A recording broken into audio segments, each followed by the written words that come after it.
Now listen to this, you still have time to get today's Delmarva Life Daily Deal. Today's deal, only $10 for admission for 2 adults at Layton's Chance Harvest Festival on September 14th at Layton's Chance Vineyard and Winery in Vienna, Dorchester County. You also get 2 glasses of wine and 2 free souvenir glasses. To get the daily deal, go to delmarvalife.com or download the free Delmarva Life Daily Deal app for your iPhone, iPad, or Android. It's so easy to get our great deals right in the palm of your hand. The Seaford Museum has unveiled a brand new exhibit. It showcases some of the legendary history of automobile racing in the first state. And Delmarva Life's Brian Spiros is at the museum this afternoon with a look at some of the artifacts inside. Brian?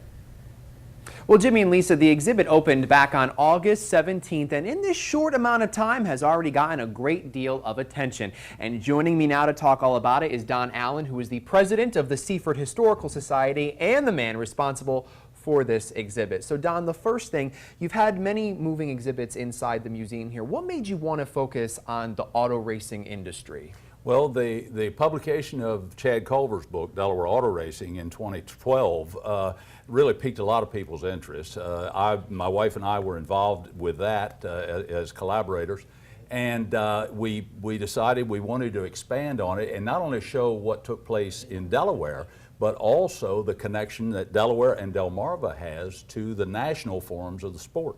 And obviously there is a great deal of history involved. We have so many of the old pictures to sort of take you through time.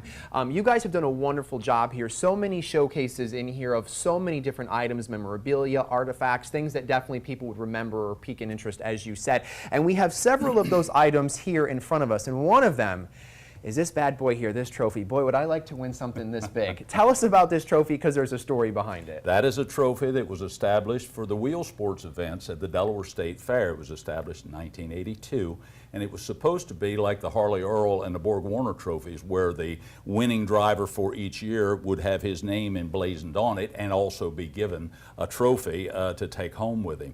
Unfortunately, the wheel sports events ended there in 1992. But it's quite a handsome trophy. And this is just one of several trophies you guys have here on display that are impressive. So moving on, when we think of racing, we think of helmets, obviously safety. Tell us about these helmets here. Well, these helmets are in the same display case with that trophy because these 2 drivers are the only 2 to win that trophy twice in those 10 years. Kudos to them. The first belonged to Eddie Pettijohn, who many diehard fans will know as one of the hot shoes from the area. The second one belongs to Melvin Joseph Jr., who's been quite a competitor on the dirt tracks for a number of years as well. All right, and then moving on, we have this big can here. Please tell us what this is. This is a genuine NASCAR fuel can. It belonged to the Smithville Farms number 83 team that was owned by Norris Speedy Reed, who lived and worked in Federalsburg, Maryland. In the early 70s, he fielded a team, and this can, the stickers have faded. They're put on by NASCAR to certify that the can is usable. The only one that's still legible, this can was used to fuel the car at the World 600, and the driver was Bob Isaac. Wow. And how much would this weigh when it was full of fuel? Right around 125, 125 pounds. Wow. You had to be a man to put this in a car. You certainly had to. And then speaking of which, this entire exhibit is actually dedicated to someone in particular. We have a picture of him here. Tell us about him. Darren Rust was a competitor. He lived for the sport of auto racing. And in early years, he was a driver, and then later years, he was promoter at the Georgetown Speedway.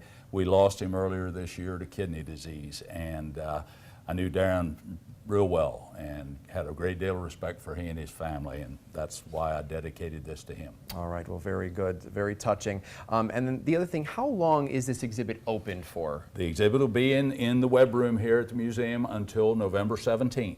All right, and people can also come in for private tours, just call ahead. Yes, all they need to do is call the business office for private tours if they can't make it here during our normal hours.